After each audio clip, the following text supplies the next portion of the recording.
வணக்கம் நண்பர்களே. 2018 ஸ்டெர்லைட் ஆலை, தூத்துக்குடி ஸ்டெர்லைட் ஆலை குறித்து போராட்டங்கள் நடந்தது. இது உங்களுக்கு நினைவு இருக்கலாம். இதில் இரண்டு விஷயங்கள் அடிப்படையாக நம்மளுக்கு கேள்விக்குறியாச்சு. முதல் தூத்துக்குடியை சிப்காட்டை சுற்றி இருக்கிற ஏரியாவில் உள்ள மக்களுக்கு நோய்கள் போன்றவை அதிகம் இருக்கின்றனவா, அவர்கள் சுற்றுச்சூழலால் பாதிக்கப்பட்டிருக்கிறார்களான்றது முதல். இது இரண்டாவது அந்த பாதிப்புக்கும் ஸ்டெர்லைட்டுக்கும் தொடர்பு இருக்கிறதான்றது. இந்த ரெண்டு விஷயத்துல ரெண்டாவது விஷயம் இருக்கு இல்லையா, அதுக்கும் ஸ்டெர்லைட்டுக்கும் தொடர்பு இருக்கிறதாங்கிறத நிரூபிக்கிறது உலகம் எங்குமே கொஞ்சம் கஷ்டமான விஷயம். ஒரு பர்டிகுலர் கெமிக்கல் ஃபேக்டரினால தான் இது ஆச்சு அப்படின்னு சொல்லி நிரூபிக்கிறது கஷ்டம்.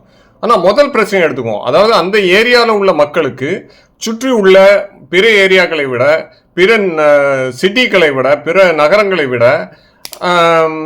நோய்கள் அதிகமாக இருக்கா அப்படின்னு கண்டுபிடிக்கிறதுக்கு வைக்கப்பட்ட ஒரே தரவு 2018 போராட்டம் நடக்குது. 2008 திருநெல்வேலி மெடிக்கல் காலேஜோட ரிப்போர்ட் ஒன்று தான். அந்த ரிப்போர்ட்டில் ஆக்சுவலாக அப்படி அதிகம் இருக்குன்னோ குறைவாக இருக்குன்னோ எந்த விதமான செய்தியும் இல்லை. ஆனால் அதை வச்சுட்டு தான் எல்லாரும் பேசிகிட்டு இருந்தாங்க 2008. சரி, 2018 போராட்டம் நடந்து ஆலை மூடிருச்சு. ஆலை மூடின பிறகு இப்போ 2025 ஆச்சு. இப்போ இது வரைக்கும் தமிழ்நாட்டில் உள்ள பல 30க்கும் மேலே சிப்காட்டுகள் இருக்குன்னு நினைக்கிறேன். இவை எல்லாவற்றிலுமே இதே நிலைமை இருக்கலாம். இவை எல்லாவற்றிலுமே கெமிக்கல் கம்பெனிகள் இருக்கின்றன. இவை எல்லாவற்றிலுமே இதே நிலைமை இருக்கலாம். ஆனால் இதை கண்டுபிடிக்கிறதுக்கு பிறகு ஆட்சிக்கு வந்த திமுக என்ன செஞ்சிருக்கு? ஒன்றுமே செய்யலை.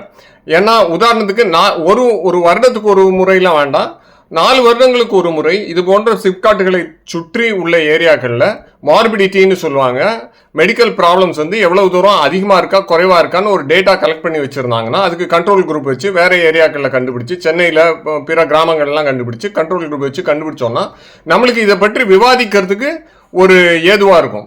ஆனால் இதை அரசு செய்யவே இல்லை. அதுக்காக போராடின சூழலியல் போராட்டக்காரர்களும் அவங்க என்ன பண்ணாங்க, இது ஏதோ ஸ்டெர்லைட் ஒன்று மட்டும் இல்லைன்ற மாதிரி பேசிட்டு விட்டாங்க. சூழலியல் போராட்டங்களில் அன்எத்திக்கல் என்வாயன்மெண்டலிசம் அப்படின்னு ஒன்று சொல்லுவாங்க. அதாவது அடிப்படை காரணங்களை சரி செய்யாமல் மேல்பூச்சா ஒரு வேலை பண்றது தான் இப்போ நம்ம பண்ணியிருக்கிறது. இது ஒரு நிரந்தர தீர்வே கிடையாது. அரசு கட்டாயம் சிப்காட்டுகளை சுற்றி உள்ள கெமிக்கல் ஹசார்டஸ் இண்டஸ்ட்ரி இருக்கிற ஏரியா எல்லாத்துலேயுமே அரசு 4 வருடங்களுக்கு ஒரு முறை அந்தந்த ஏரியாவில் உள்ள மாவட்ட மெடிக்கல் காலேஜ் ஸ்டூடெண்ட்ஸை வச்சு கட்டாயம் சர்வே பண்ணணும். அந்த டேட்டா நம்ம கிட்ட ஒரு 10 வருஷத்துக்கு இருந்தால் தான் நம்ம அடுத்த முறை இந்த மாதிரி பிரச்சனைகள் வராமல் பேச முடியும். நம்ம